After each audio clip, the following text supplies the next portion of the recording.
Good afternoon from Okinawa, Japan, home of Okisubi's. In today's video, we're going to give you the tour of my personal GF8 STI.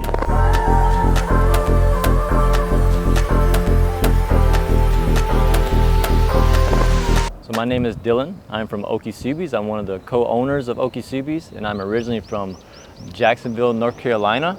So there in North Carolina, there's a drag strip called Coastal Plains Dragway, and I grew up drag racing. So it started off with my 79 El Camino and then moved into Hondas, and that's where I kind of settled in. I came to Japan seeking a Honda, couldn't find one, so I bought a B4 Legacy. So it's a twin turbo B4.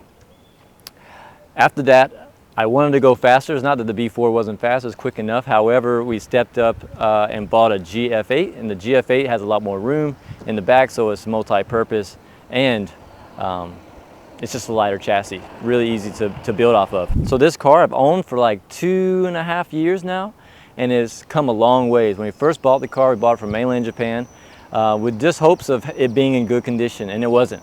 So it had a lot of rust in the back we had to have fixed. It just recently got painted and the wide body kit put on it, and that was done by a buddy of ours named Masanori. Masanori-san, he took the time to paint it, fix all the rust, and install the body kit. There's a few more things that we got to work out on the body to get it perfect, but it's in really good shape in compared to what it was before.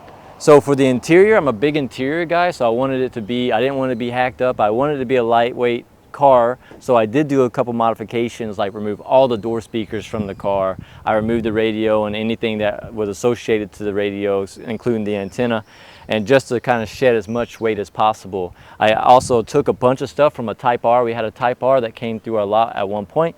I took a lot of the V Limited stuff out of that Type R and incorporated it into my interior. I also got a hold of some confetti Recaro seats. I had those reupholstered and found the mats to match them. So yeah, really happy with my interior right now. Let's check it out. Now that we've talked about the interior, let's talk about the drivetrain. So though this says five speed on it, it is a 6-speed transmission. It is from a 2003 Blob-i STI, so it's the DCCD version. It has a front LSD installed, and the rear R180 also has an aftermarket Cusco LSD installed in it. So this car was built for drag racing. We don't do Gymkhana in this car. We don't do, well, Touge does pretty good on Touge, but this is built mainly to rip through the gears. So I actually just recently purchased the chassis mounted shifter that we're going to be installing on the car. That's going to really help. Right now I just have the Torque Solution solid mounts through everything, so it's pretty rigid, but the shifter's next to go into it. There's actually an event coming up June 24th on Hinza Island, and that's going to be a drag race, so we hope to enter there and place if we can get all those shifts. The clutch is an ORC twin plate. For the suspension, we have Blitz coilovers, which is like an entry-level coilover. It's a pretty good coilover. So Blitz coilovers, we have white line front and rear sway bars. We have the aftermarket adjustable rear lateral links with trailing arms. They're all adjustable.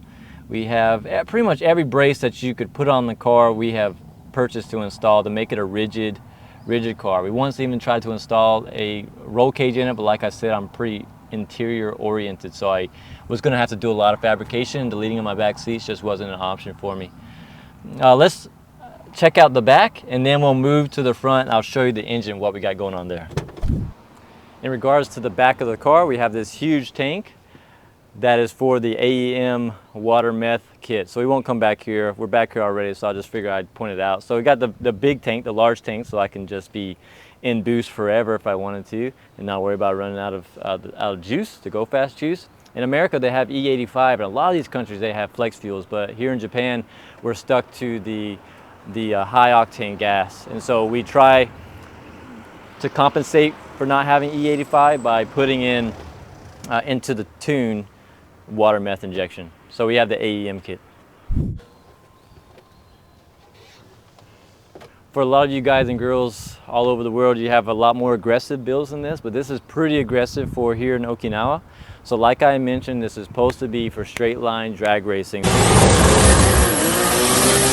So we went with the 3076R turbo. It's in the stock location with a completely catless exhaust. So Tomei everything, has a Tomei equal linked headers with a dual external wastegate bungs welded there. So we have 2 tile wastegates there.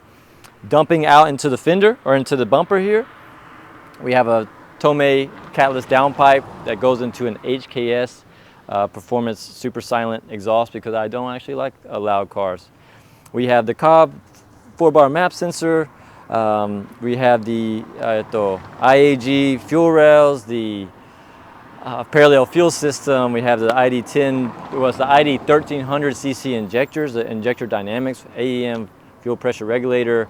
Yeah, there's so much done to this thing. The engine used to be a version 7 STI engine, and so those come with forged internals, and we just ran head studs on it and it did really well for a while. But check out the video where we blow that thing. Try to bump it up to 30 psi, it just wasn't happening with the stock setup. So right now we have HKS cams, 256 cams in it. We have Manley pistons, Eagle rods, H-beam rods, King bearings. So it's a fully built engine with the head studs installed. Perrin 3-inch inlet is tuned on speed density, so it doesn't have the mass airflow sensor. There's a lot done in this engine bay. We actually went with the Chase Bays stuff, so we have the Chase Bays power steering kit and the Chase Bays brake booster delete, because I just wanted a clean engine bay. And so I installed the brake booster delete, so it doesn't have ABS, it doesn't have a brake booster, so it's manual brakes, but I still like it. I enjoy it. I can still slow down. So we chose to go with a GD radiator in this car simply because we wanted space over in this area. We didn't want it to look too cluttered, and plus it's really hard to run the temp sensor in the GC8 ones because it's such a tight hose. For the body of the car, we have a couple brands that we've thrown together to make what you see here. For the hood, it's a no name, I'm not sure the name of it, but it's carbon fiber. It's got some really large hood vents on it, so help to breathe. We also did a hood scoop delete because it's got a front mount intercooler on it. This is a Greddy front mount intercooler, and the bumper that's wrapped around it is C-West. It also has C-West side skirts, C-West rear spats. It's got a stock rear bumper on it. For the mirrors, those are Ganador mirrors, they're carbon fiber as well. We painted them to go along with the car. And for the wide body kit, it was made by Fenders. And the only reason we chose to go with a wide body kit was because, like I mentioned twice in the video, this car was built for drag racing. So I wanted to put some big meats on it. And here in Japan, if you drive around with your tires showing, you'll get pulled over. So we put the Fenders kit on it. It's a company based out of Russia. However, there's a Fenders.jp that's here. We contacted them and they send it out pretty quickly. The kit's made out of ABS plastic, so it's pretty malleable. You can cut it and trim it and all that, and it doesn't make a lot of shavings. It's really nice, a really nice kit.